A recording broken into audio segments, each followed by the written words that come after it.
Ó a situação que o garoto ficou. Mexe pra lá, mexe pra cá, quase tô no quintal da mulher. Com certeza. Não. Descoisar? Eu consegui sair, graças a Deus.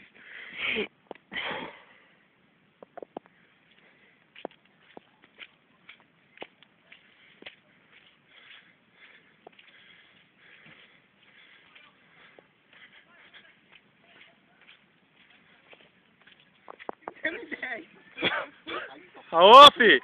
Você tá gravando aí? Você tá gravando aí, fi? Ah, deixa eu pegar meu note aqui.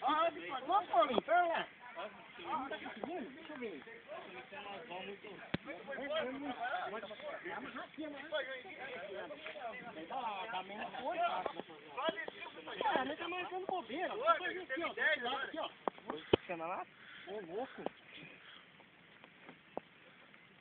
Aqui até Santana tola.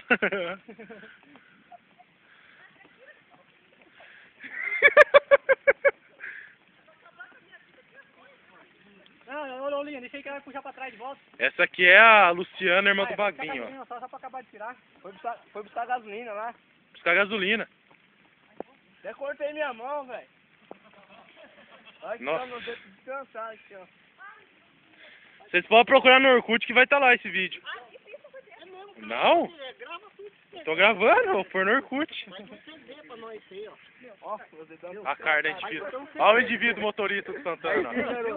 Chapéu de indiano aqui também, que é o campeão que deu ideia boa aí pra vocês verem, ó.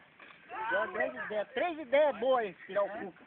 Primeiro amarrar pro sol, tá à frente do Fuca, segundo amarrar do outro lado lá, ó. Olha ali. Hã? Cara, porque achando. Esse aí é o presidente Lula, o ex. Ô, Lula. Eu sou aqui, ó, sou motorista do Fusca aqui, ó. Tá. É, pior que é.